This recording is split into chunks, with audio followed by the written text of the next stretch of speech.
أسعد الله مساءكم أحبتي المشاهدين. ها نحن نلتقيكم وعلى بركة الله في برنامج قوافي كربلائية والحلقة الرابعة. اليوم بصحبتي شعراء من مدينة الإمام الحسين عليه السلام، شعراء يكتبون بمفردة جميلة. نحييهم من خلال هذا البرنامج، ويا رب التوفيق لشعرائنا المبدعين. بصحبتي الشاعر الجميل محمد الكركوشي، نرحب بك في برنامج قوافي كربلائية وأهلا وسهلا بك. اهلا وسهلا بك استاذ، تحياتي لك وتحياتي لكادر برنامج قوافي كربلائية، يا رب نكون خفيفين الظل عليكم. الله يحفظك. اما ضيفي الاخر هو الشاعر المبدع مؤيد الخالدي، رئيس منتدى المشاعر. الله يحييك استاذ رشيد، وتحياتنا لكل الاخوه الكادر العامل على هذا البرنامج وموفقين ان شاء الله. الله يسلمك. حفظك. موفقين ان شاء الله. احبتي المشاهدين، راح نبدي مع الشاعر الجميل محمد الكركوشي، ونحب نسمع منك قصيده بما تقدم انت من ابداعك. سوف اقرا الى الامام علي عليه السلام. احسنت. علي وينك علي؟ ردنا خل نرتاح، وجيب لنا الامان وطش البشاره. مو كلش تعبنا وصرنا بس خيال، النوايب كتفتنا وشنت الغاره. الله عليك.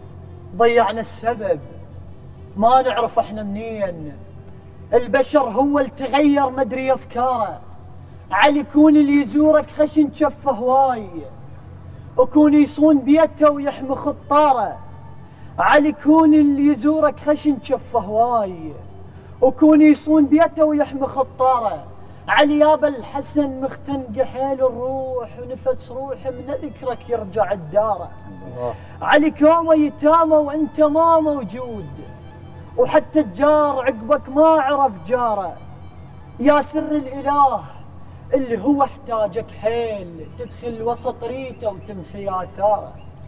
على الجنه بدونك ما تطبها الناس، ونهجك للجنان يصير عباره.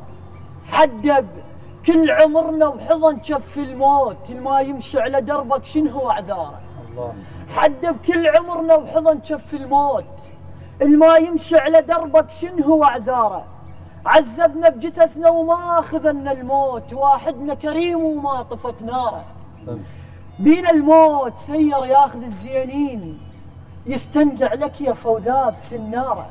من لبلايا رحمه، من لبلايا رحمه، وبينا زرعه موت تطش دمنا بسهوله وتنطي كفاره. يا بيرغ صبر ومفيع على ايتام، يا خبزه فقير ومسكنه وداره. شق زيج الصبر وعيونه سالت نوح، والأمن بيهم ناس غداره.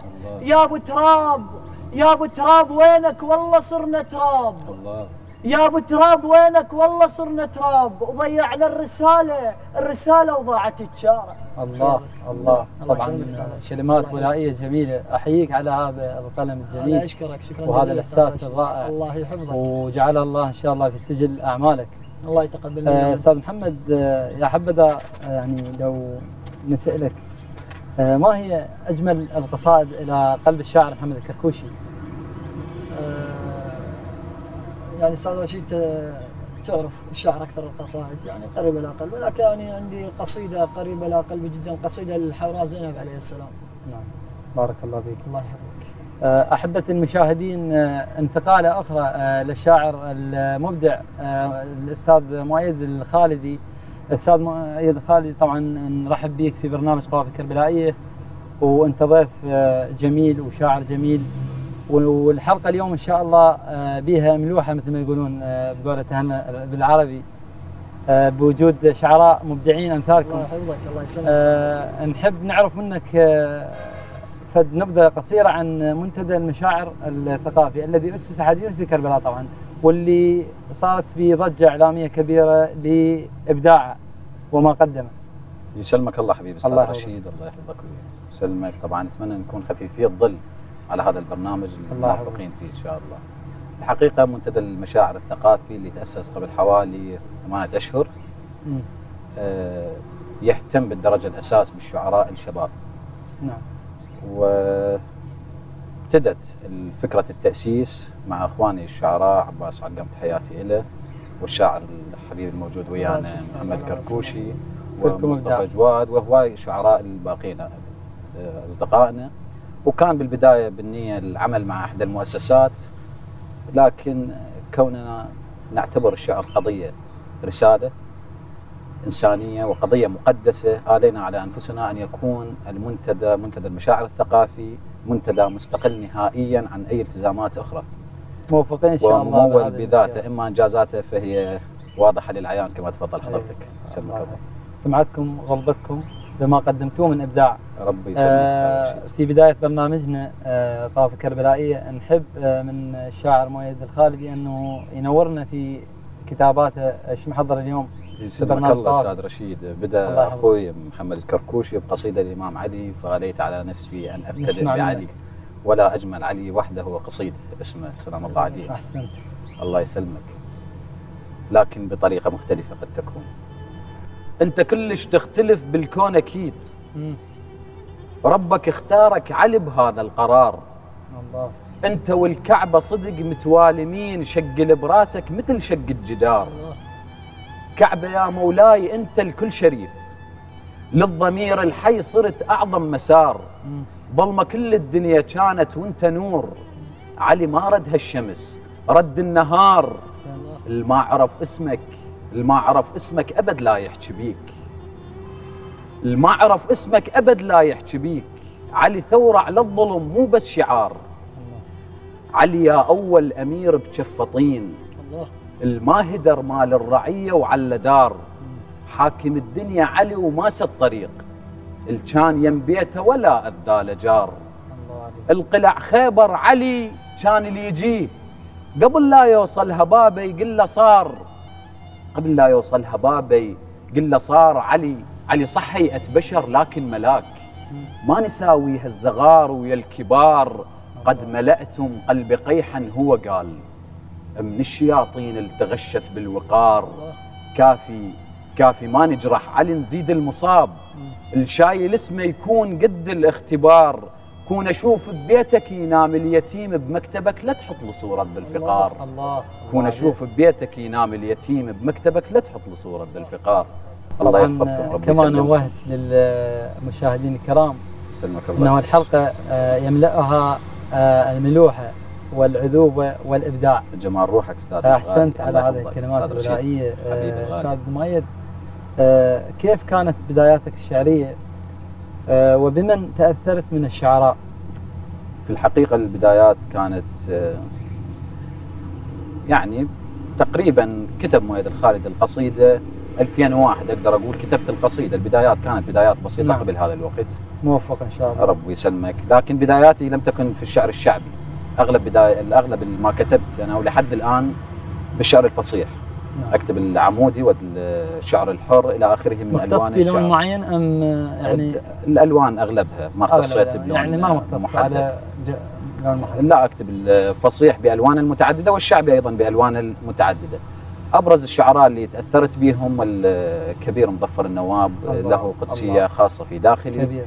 والكبير استاذنا تحياتنا الى هاشم العربي، وكثير من الاسماء طبعا من متابعين بشده. انا بالشعر وخاصه الشعر اللي يملأه الملوحه. احبه المشاهدين راح ناخذ فاصل وعاودين.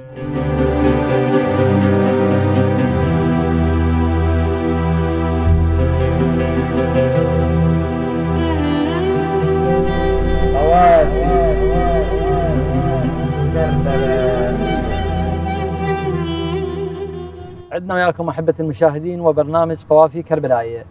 نرحب اجمل ترحيب بشعراء المنتدى عفوا المشاعر الثقافي في كربلاء، ونقول لكم اهلا وسهلا بكم في برنامجكم قوافي كربلائيه وشرفتونا. استاذ محمد انت شاعر، واكيد الشاعر حينما يريد أن يكتب قصيدة يتأثر في موقف، فأي المواقف تتأثر وخاصة في كتابة القصيدة تحديدا؟ أستاذ رشيد، بما تعرف أن أنت من أحد الشعراء المقربين. نعم. وصديقي إن شاء الله. فالقصيدة اللي تكون يعني القصيدة القريبة من قلبي، والقصيدة القصيدة مثلا قصيدة الجرح، القصيدة اللي تولد من ألم. فعندي قصيدة تتحدث عن قصة من الواقع أو الخيال. طبعا أنا ولو أقاطعك بخير، أحبة المشاهدين، طبعا محمد الكركوشي عنده قصيدة يمكن لأول مرة راح تقراها في البرنامج، إن شاء الله نريد نسمعها منك. أول مرة تقرأ، تحدث عن نخلة ما هي شيء، إن شاء الله سمعناها. قصيدة يعني لأول مرة تقرأ حصريا لبرنامج قوافي كربلائية، قصيدة للحوراء زينب عليه السلام. عليه السلام. قصة تتكلم من خيال الواقع. حينما سويت زينب عليها السلام وبقيت مع الأيتام في صحراء الشام، حدثت محاورة بين الأرض والنخلة. الله. فقالت النخلة: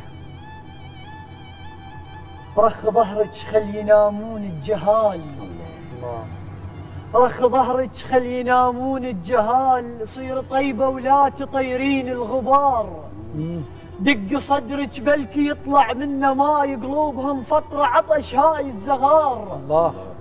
وانا صيرا خيمة من حر السموم، حتى سعفي ظل خضر متن السنار. كون اغفر ذنبي من طاحت شفيل، الوقف سدي وما حميته وجف فطار. الله. كون اغفر ذنبي من طاحت شفيل، الوقف سدي وما حميته وجف فطار. وانا حشمتك ولا تخذلين اكيد، لان ندرب هاي حق جار على جار. الله. نسا ورضع ما بقى وياهم معين، الغربة صعبة وجفك انت النوبة حار. زينب من تشوفني ايش احكي ايش اقول، هيك احس ان روحي كان مطلوبة ثار. ربي يبس طولي ويتم نواي، وابقى جذع بلا سعف وبلا خضار. ربي يبس طولي ويتم نواي، وابقى جذع بلا سعف وبلا خضار. فك ذرعانك يتامى بلا ينوم، وجوههم من التعب طقهن سمار. لا تردين القعد يمك وحيد، المشى بهيمه وصار ضايع ما له دار. زينب الوقفت عليك ام الشموخ، وصرت تل الدين وحجاب ومزار. وانت لو ما طاح دمع الحره بيك، ولا جدمها الطاهر الفوقات سار. كان فوقك ما نبت اي شي حلال، والليل كلكل بيك ما مرت نهار. هاي قاع تلفلف عفه ووقار، وركعي جلال جدمها وقول صار. هاي قاع تلفلف عفه ووقار، وركعي جلال جدمها وقول صار. ورود ترفى ويختنق بيها الظلام، بحيث تشوفهن كلهن وقار. خلي نختار الصحيح وما نضيع، وزين نتأنى احنا ذا اخذنا القرار. خلي نختار الصحيح وما نضيع، وزين نتأنى احنا ذا اخذنا القرار. سلامتكم. الله عليك. الله يسلمك. جميل. الله يحفظك. ومبدع على راسي، تسلم لي. اختيارك للمفردة. الله يحفظك. جعلها الله في سجل اعمالك ان شاء الله. احبة المشاهدين، قال الى الشاعر المبدع استاذ مؤيد الخالدي، نرحب بك طبعا مرة اخرى. واحب اسالك سؤال طبعا اذا تفضل. كيف تجد الشعراء الشباب اليوم؟ هل هم امتداد الى الجيل السبعين، ام هذا الجيل رحل ولم يعد الى الساحه؟ حقيقة لكل جيل خصوصيته. نعم. وكل جيل يظهر في الساحة هو امتداد للجيل الذي يسبقه بخصوصيته، وتؤثر بذلك عوامل كثيرة، منها على ما نراه اليوم من أسلوب الحداثة.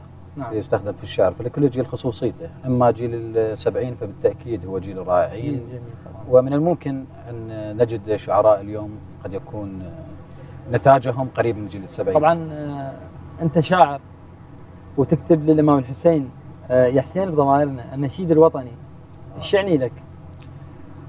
يا حسين وضمائرنا قصيدة خالدة تسافر معها مع روحك. تتمنى تكون أنت كاتبه؟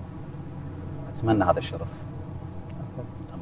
طبعا على ذكر يا حسين وضمائرنا، احنا نريد نسمع منك قصيده، طمعانين اكثر. تدلل خادم. الله يحفظك. خادم الله يسلمك.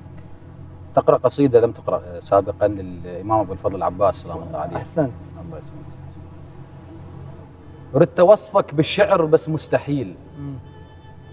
ردت وصفك بالشعر بس مستحيل. يا قوافل ترسم جفوفك بحر. الله. خلي نفرض ممكن بفرض المحال. بيا قصيدة ارسم وجه شايل قمر. الله. كلها سهلة، جايز تصير وتهون. يجوز واحد عنده إلهام وقدر، بس أقول لك أوقف وفسر لي هايم نرسم على القنطرة النهر وعبر. الله الله الله عليك. حلو. أنت أول معجزة وثامنها بيك، وأنت آخر معجزة بهذا الدهر. أنت يا كعبة شرف إي والحسين. أنت يا كعبة شرف إي والحسين. يا أبو فاضل ماكو مثلك بالبشر. طفلة هيب ونار وأنت بلا جفوف. الله. من صحت يا روحي لحسين وحضر. قلت له يا أخويا العذر لله ولأبوي، بلا إيدين شلون أجيب لك نهر. الله. حلو. كان يقول حسين وبهذا المصاب بطيحة العباس يا ظهر انكسر. ما نريد الماي مو لازم يا أخوي، ما نريد الماي مو لازم يا أخوي. بوقعة جفوفك أحس قلب انفطر. يدري عباس اللي يصير بذبح أخوه، يدري عباس اللي يصير بذبح أخوه. تمنى من الله السهم يعمل نظر. الله. يا قصيدة تنكتب من يا حروف، حتى ترسم كعبة وتشيل العلم. وانت كلك معجزة وبس تشوفوف، ذني وحدهن مناير للقيم. الله. بكعبة الغيرة ترى الرايد يطوف، يقرأ آيات الوفاء على الحرم. تشهد بصولاته وقفات الطفوف، غيرة لبراسة لها بنار الخيم. غيرة لبراسة لها بنار الخيم. الجاسته بقصته أثر بيها السيوف. الجاسته بقصته أثر بيها السيوف. ماكو سيف في جيسه ما رد وانثلم. واللي يريد المعجزة وعينه تشوف، خل يجي بسابع، خل يجي بعاشر محرم. للفخر من تصيح الناس لبيك الحسين، يقول له عباس وعلي تامر أمر. يقول له عباس وعلي تامر أمر. الله يسلمك حبيبي. احييك. انا احييك. الله يسلمك. شاعر جميل وكبير. جمال روحك استاذ. حبة انتقاله ايضا الى الشاعر المبدع الاستاذ محمد الكركوشي، احد شعراء كربلاء طبعا المميزين. الله يسلمك استاذ رشيد. ايهما احب اليك، القصيدة المنبرية ام قصيدة المنصة؟ والله استاذ رشيد من وجهة نظري ان القصيدة المنصة اقرب. يعني انت تجد نفسك بها؟ نعم اجد نفسي بقصيدة المنصة. نسمع منك فد شيء للحشد ان شاء الله. طبعا تنويه للمشاهدين، طبعا الحشد الشعبي المقدس تحية تحب واجلال لكل مقاتل عراقي غيور شريف على بلده. واحنا من خلال برنامج قوافي كربلائية، هذا البرنامج الذي سلط الضوء على شعراء الكلمة الحسينية بالذات طبعا وتحديدا، وهو برعاية مؤسسة رؤية للصحافة والإعلام. وألف تحية إلى مؤسسها الأستاذ عبد العال النصراوي. نحن حريصين على تقديم أجمل وأحلى كلمة ومفردة بحق الإمام الحسين عليه السلام، وأيضا إلى أبطالنا في الحج الشعبي. فتحية حب وتقدير لكل أبنائنا في الحج الشعبي. ونسمع من الأستاذ محمد. أستاذ رشيد سوف أقرأ إلى الحشد المقدس. أنا ابن القصب والفالة والهور. نعم. أنا ابن القصب والفالة والهور، أنا شروق وعلي الكون يدخل. نعم. أنا اللاعب فشق من لفت القماط، أرضى بكل شي بس ما أرضى بالذل. الله. أنا مزور تفك تجفوف عباس، سنت. المنصيت المناية تخاف تجفل. الله. أنا ابن الحشد بيريت قرآن، أنا ويا الموت قصة بقصة مجبل. الله. أنا ابن الحشد بيريت قرآن، أنا ويا الموت قصة بقصة مجبل. جيلاتي خذن غيرة من الحسين، من أصوب على الهدف هيك أقطع الظل. جيت استر شرف يا الغيرة ما بيك، لا تحكي بقفاي وتظل تصهل. الله عليك. جيت استر شرف يا الغيرة ما بيك، لا تحكي بقفاي وتظل تصهل. البس ثوب مرتك وذب العقال وزين شاربك يلبيه تفتل. صقر لو تشل ابد ما رد بلا صيد، اجر ارواحكم والحمزه لو تشل. الله. صقر لو تشل ابد ما رد بلا صيد، اجر ارواحكم والحمزه لو تشل. خل داعش يفيدك خله يحميك، بابو زايد الصار وياكم وحل. خل داعش يفيدك خله يحميك، بابو زايد الصار وياكم وحل. افرس ستر عرضك خله يرتاح، وعذب له بخواتك قوم هلهل. نشف مايل بقصتك ولك يا عار، نشف مايل بقصتك ولك يا عار. ادفن روحك وبيدك رمل هل، انا اريد انزلم تفرش ضوى الليل، والما بيه غيره بقى علي ظل. انا من ارد اصلي من ارد صلت والضبارود الشهاده لوقليه وعنها ما زل. انا من ارد اصلي من ارد صلت والضبارود الشهاده لوقليه وعنها ما زل. سلام الله. الله يحفظك. كبير وجميل. شكرا جزيلا الشهاده استاذ رشيد. نوهت طبعا انا في بدايه الحلقه انه هذه الحلقه مليئه بالملوحه. الله يحفظك استاذ رشيد. احبتي المشاهدين، فاصل ونواصل.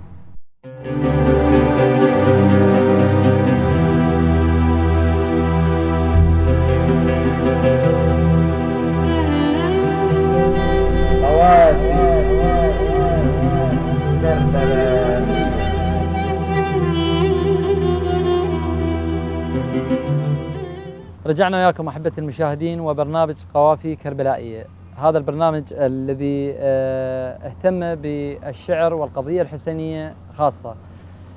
طبعا تحيه من كادر برنامج قوافي كربلائيه الى شركه المحترف للانتاج الفني القائمه على هذا البرنامج، وتحيه لمؤسسه رؤيا ايضا القائمه على هذا البرنامج، وتحيه لكل الكادر خلف الكواليس، وتحيه لضيوفي طبعا اللي منورين بقصائدهم الولائيه.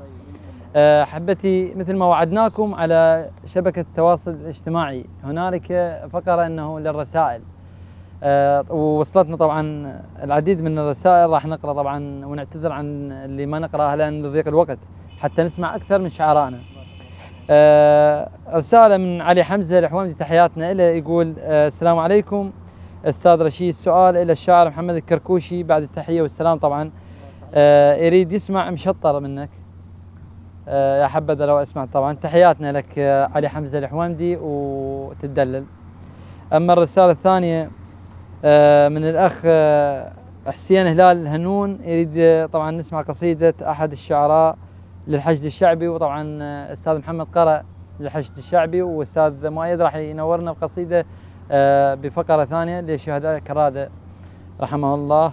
رساله اخرى من الاخ قاسم حامد عباس، تحياتنا له من كربلاء المقدسه بعد التحيه والسلام. يقول سؤال الى الشاعر المبدع والجميل وصديق الطفوله محمد الكركوشي، قصيده قريبه الى قلبك. ان شاء الله استاذ محمد وجاهز ان شاء الله؟ ان شاء الله. طبعا المشطر وقصيده قريبه الى قلبك من عندك، واستاذ طلبوا للحشد، فانت عندك الشركه طبعا. تحياتنا لكم احبتي المشاهدين. فقره الرسائل انتهت، وعوده الى محور ثاني ومع الاستاذ مؤيد الخالدي الشاعر المبدع والجميل. سمعنا شيء الى شهداء الكراده طبعا، والف تحيه الى مدينه بغداد، والله يرحم جميع شهداء العراق والكراده. الرحمة والخلود لشهداء العراق جميعا وشهداء الله يحفظك الجيش والقواتنا الأمنية والحشد الشعبي. قصيدتي تتحدث عن موقف حقيقي. نعم. تناقلته وسائل الاتصال، مقطع على اليوتيوب أيضا، لشاب يبحث عن جثة أخيه. نعم. التقى بي أحد المصورين على ما أذكر، وسئله أنت صار لك ايش قد هنا؟ قال أنا صار لي 3 أيام ما أقدر أروح للبيت، هاي أم ايش أقلها تريد ابنها. فمن أن ولدت القصيدة، فمخاطب على لسان الشاب اللي يبحث عن أخوه. أخويا بيا وجه وتلقى أمه شلون، شقلها ويا عذر يقنعها وتهيد. قالت بيد أخوك الطبلي على البيت، شقلها وحتى منك ما حصل إيد. الله.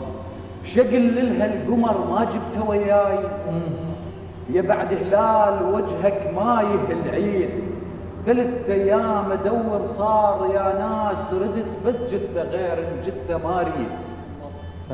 3 أيام أدور صار يا ناس، ردت بس جثة غير الجثة ما ريد. شقلها يا قبر لو رادت تروح، رادت بس قبر مو معجزة تريد. الله عليك 3 أيام وابنك يسأل عليك، تشب النار بيه وحسرة تزيد، لحد بالقاع ما كل زوره بالعيد، بوجه أمك حفر فقدك تجاعيد. وطن كافح ترقنا وإحنا عدلين، بسبب حكمه وطننا الموش جاويد. وطن كافح ترقنا وإحنا عدلين، بسبب حكمه وطننا الموش جاويد. صار الموت ياخذ كل شبان، صار الموت ياخذ كل شبان. على ابواب المقابر سوى تجنيد، على ابواب المقابر سوى تجنيد. الله يحفظك. احسنت. احييك على هذا الحس الوطني. هذا الموقف ظل يعني حقيقة تربية. الله يسلمك حبيب اخوي محمد كركوش. طبعا دخلنا في اجواء حزينة. الشاعر مايد الخالدي، يسلمك الله يسلمك، تحياتي هذا لك. واقعنا اليوم. عاشت انام لك. الله يسلمك. انتقال ايضا الى الشاعر محمد الكركوشي، ورسائل طبعا طلبات بما يخص المشطر، وقصيدة مقربة الى قلبك. يعني القصيدة بالبداية البرنامج استاذ رشيداني سألتني سؤال جاوبتك. القصيدة للحوراء زينب جاوبتك القصيدة الأرض والنخلة. يعني أحس القصيدة قريبة جدا إلى قلبي. وابدعت فيها. الله يحفظك أستاذ، الله يسلمك. نتمنى نسجلها إن شاء الله، لأن أنا حصريا هاي القصيدة بصراحة ما قاريها لأول مرة تقرأ في برنامج قوافي كربلائية. الله يحفظك أستاذ رشيد. نسمع المشطر. أنا طماع. أنا خادم لك وطلب المشاهدين، خادم لك والمشاهدين بما أنه أنت اختصاص يعني بالمشطر، أنا خادم لك. نسمع السياس بعمره ما يعلى على الناس، وخير الوطن ما يضم على الناس. السياس بعمره ما يعلى على الناس، وخير الوطن ما يضم على الناس. بس شلون باقي الخير الله، والكذاب عمرك قصير. الله شايل سيفه صار الزير. بطل لا نكشف البير. يا رب نريد منك خير، يا رب آمين. طش خيرك على الناس، ولا أريد السياسي من عليه. تعجبني. الله يحفظك أستاذ. الله يخليك. الله يحفظك. أحبة المشاهدين، طبعا الوقت يداهمنا، والوقت كالسيف، إذا ما قطعناه شو يسوي؟ يقطعنا. فإحنا من خلال برنامج قوافي كربلائية طبعا نوجه الشكر والتقدير لكل من دعمنا وراح يدعمنا وما يقصرون. طبعا البرنامج بعد بداياته الأولى ودعم كل من يشوفنا، يعني جزاه الله خير الجزاء، لأن هذا برنامج توحيد إلى كلمة لبيك يا حسين. وطبعا تحياتنا لمؤسسة رؤية وشركة المحترف للإنتاج الفني القائمين على البرنامج، وتحياتنا إلى مخرجنا الجميل والمبدع حقيقة تعب اليوم ويانا الأستاذ حنين العبيدي، وتحياتنا أيضا إلى المصور الرائع زمان أبو يزن الكربلائي الجميل، وتحياتنا أيضا إلى مساعد الإخراج وأحد مؤسسي البرنامج المخرج المبدع الترف رائد الغريب الكربلائي طبعا. والتحية الأخرى هي إلى أجمل ملوحة في كربلاء. الله يحفظك. الشاعر محمد الكركوشي، الشاعر مايد الخالدي. نورتوا برنامج قوافي، وبرنامج قوافي باب مفتوحة لكل شاعر كربلائي، لكل شاعر عراقي، لكل شاعر ينتمي إلى الولاء الحسيني. ويا ربي نكون موفقين بهذه الحلقة وعجبناكم. وشكرنا الأخير والأول يبقى هو إلى من احتضنوا هذا البرنامج باستضافتهم، أن شكر خاص إلى العتبة العباسية المقدسة وإلى مشتل العباسية المقدسة وإدارته والمتمثلة بالأستاذ الحاج خليل الهنون. وشكر أيضا إلى كل العاملين في هذا المشتل الجميل. طبعا خدمة جميلة من العتبة العباسية وداعمه لكل برامج الحسينية، والله يوفقهم. هذا ما استطعنا أن نقدمه لكم أحبة المشاهدين. شكرا لكم وشكرا لمتابعتكم، وإن شاء الله كنا خفيفين الظل عليكم. وضيوفي أترك الكلمة لمحمد الكركوشي. أستاذ رشيد، تحياتي لك حبيبي. يا رب، كل التوفيق للبرنامج قوافي كربلائية، وكل التوفيق للكادر القائم على هذا البرنامج. الله تحية للمخرج والمصور والمساعد الإخراج، وإلى العتبة العباسية المقدسة، وإلى الكادر مشتى العتبة العباسية. تحياتي لحبيب قلبي، نورتنا، للشاعر القريب من قلبي جدا مؤيد الخالدي. وانت توأم روحي، انت توأم روحي. الله يحفظك. تحياتي كل لك. التوفيق، كل التوفيق. نورت. احنا بخدمتك على راس استاذ رشيد. استاذ مؤيد، حبيبي استاذ كلمة رشيد، أخيرة. طبعا تحياتي لك ولكل الاخوه اللي جاي نستنشق ورودهم والعطر مالتهم، لان الورود خلف الكواليس. انت وردايه، الله يحفظك. ولكل القائمين هذا عطرك يا ورده يا عمري، الله يحفظك. الله يحفظك. طبعا بالتنويه ما قرأت شيء للحشد، طبعا هو كاتب للحشد فقط ومضة قصيرة أقول: زفينا وردات الوطن بس للحشد، صار اللي يطب للمقبرة يشم الورد. الله الله الله يحفظك. الله يحفظك. الله يوفقك. أحبة المشاهدين، هذا ما يسمح به وقت البرنامج. نلتقيكم في حلقات قادمة وجديدة ومع ضيوف جدد. شكرا لكم. هذا محدثكم رشيد العبادي.